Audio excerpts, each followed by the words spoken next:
नमस्कार, स्वागत है आपका। वक्त तो चला है प्राइम टाइम एक्सक्लूसिव का। मैं हूं आपके साथ आशा झा और आज आपको दिखाते हैं बीएमसी का मतदान स्याहकांड।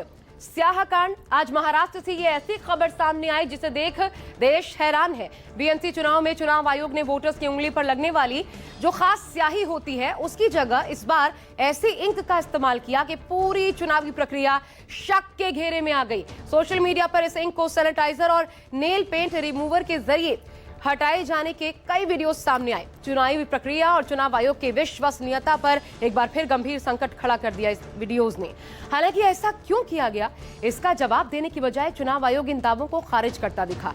लेकिन यह कितना गंभीर मसला है, इस स्थिति को आप ऐसे समझिए कि भारत में बनने वाली जिस खास किस्म की चुनावी इंक का इस्तेमाल चुनाव आयोग करता है, दुनिया के करीब 90 से ज्यादा देशों में ये सप्लाई की जाती है और इसका इस्तेमाल किया जाता है। और ऐसे में ये खबर न सिर्फ चुनाव आयोग की बल्कि देश की साख पर बट्टे से कम नहीं है। इसलिए इसे नकारने या गोलमोल जवाब देने के बजाय चुनाव आयोग को ये जवाब देना चाहिए कि ये भारी गलती कैसे हुई और इसके असल जिम्मेदार कौन है।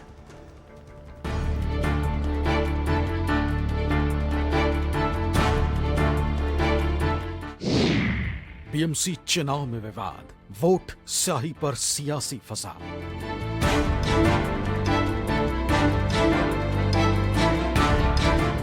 इधर बीएमसी चुनाव के लिए लोग वोटिंग कर रहे थे तो दूसरी तरफ सोशल मीडिया पर एक नहीं दो नहीं बल्कि स्याही मिटाने वाले कई वीडियो वायरल होने से हड़कंप मच गया।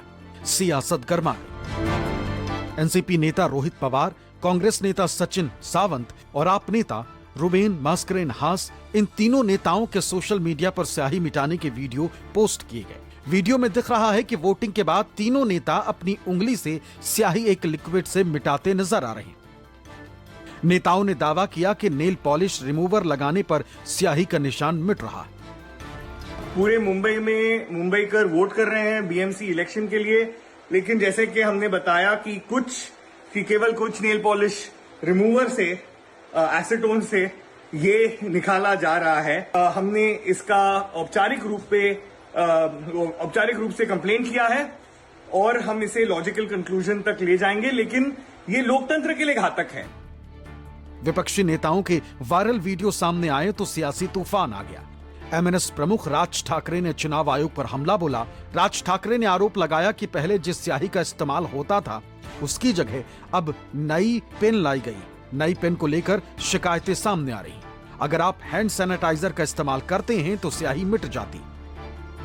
शाही पुसा, परत जा, परत मतदान करा, परत बाहेर या, शाही पुसा हा विकास। ठीक आहे, आपण सतत करावं।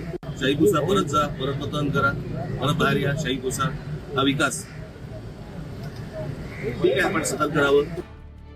राज ठाकरे के बाद उद्धव ठाकरे ने भी मतदान के बीच प्रेस कॉन्फ्रेंस की और आरोप लगाया कि हर बार की तरह इस बार भी चुनाव प्रक्रिया में कोई सुधार नहीं हुआ है। उंगली से स्याही आसानी से मिट रही। पहले ईवीएम, वोटर, अब स्याही मिटाई जा रही। बहुत सारे जगह ऐसे कि वहां से शिकायतें आ रही है। कुछ लोगों का नाम ही गायब है, कुछ लोगों का कहाँ मतदान करना है वो किसी को पता नहीं, ना ही कोई बता रहा है। साथ ही साथ पहली बार अनुभव हो रहा है कि इंक जो लगाई जा रही है वो भी आप क्लीन कर सकते हो। तो ये सब गड़बड़ी कर रहे हैं ये लोग। और इसलिए मैंने कहा कि ये जो चुनाव आयोग है या कमिश्नर है वो करते क्या है, किस चीज़ के लिए वो सैलरी लेते हैं। एक तो पुराने मशीन लगाए हैं उन्होंने, साथ ही साथ कल जैसे मैं राज और संजय जी साथ थे वो और एक कुछ उन्होंने चीज़ लाई है, पाड़ू। तो ये सब मतलब इतनी हवस है इन लोगों में सत्ता प्राप्त करने के लिए, ऐसी बेशरम सरकार कभी देखी नहीं। इसीलिए उनको वन नेशन वन इलेक्शन, मतलब हर पूरे नेशन में एक ही टाइम घोटाला करो, गड़बड़ करो और पूरे देश पर कब्जा करो।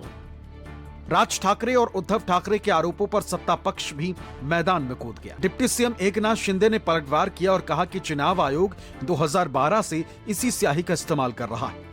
आरोप लगाया कि विपक्ष संभावित हार के डर से बहाने तलाश रहा है। मैंने चुनाव आयोग से भी बात की, वो बोले 2012 से यही इनको हम इस्तेमाल कर रहे हैं। तो विपक्ष को पता है कि वो पराजित हो सकते हैं, इसलिए पहले से ये जो कारण है वो ढूंढ रहे हैं। स्याही विवाद बढ़ा तो सीएम देवेंद्र फडणवीस ने भी मोर्चा संभाला और उद्धव के आरोप पर कहा कि कुछ लोगों को इस पर आपत्ति हो सकती है। चुनाव आयोग को इसे देखना चाहिए, लेकिन विपक्ष को हर बार चुनाव आयोग पर सवाल उठाने पर घेरा।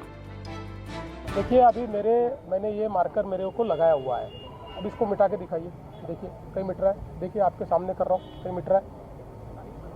ऐसा है कि हो सकता है कि किसी का इसके ऊपर ऑब्जेक्शन हो, इलेक्शन कमीशन ने देखना चाहिए, और कुछ इस्तेमाल करना है तो करना चाहिए। मैं तो बोलता ऑयल पेंट करना है तो ऑयल पेंट करिए, चुनाव निष्पक्ष होने चाहिए। लेकिन हर चीज़ पर इस प्रकार से इशू तैयार करके मानो हमारे जो लोकतांत्रिक संस्थाएं हैं उन संस्थाओं के ऊपर एक प्रकार से प्रश्न चिन्ह निर्माण करना है, गलत बात है। बीएमसी में बीजेपी एकनाथ शिंदे की शिवसेना ने मिलकर चुनाव लड़ा, जबकि दूसरी तरफ राज ठाकरे और उद्धव ठाकरे मैदान में उतरे। ऐसे में स्याही विवाद में आरोप प्रत्यारोप तेज हो गए। कांग्रेस ने भी राज्य चुनाव आयोग से मामले को देखने की मांग की। वहाँ के राज्य का इलेक्शन कमीशन होगा, जो नेशनल इलेक्शन कमीशन के द्वारा अपॉइंटेड होता है, तो ये उनकी जिम्मेदारी है। उनको अगर शिकायत इस तरह की है तो ये अच्छी बात नहीं है, उसको देखना चाहिए। मतदान में इस्तेमाल स्याही पर विपक्ष के आरोपों पर महाराष्ट्र राज्य चुनाव आयोग ने जवाब दिया। कहा कि मतदाताओं की उंगलियों पर लगाई जाने वाली स्याही को लेकर भ्रम पैदा किया जा रहा है। पक्की स्याही का यह मार्कर 2011 से इस्तेमाल में है। स्याही 12 सेकंड के भीतर सूख जाती है। वीडियो बनाकर गलत बातें फैलाई जा रही है।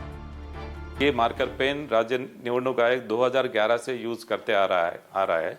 ये मार्कर पेन से जो इंडेलिबल इंक है, इसको सूखने के लिए एक 10 से 12 सेकंड लगता है, और एक्चुअली ये 10 से 12 सेकंड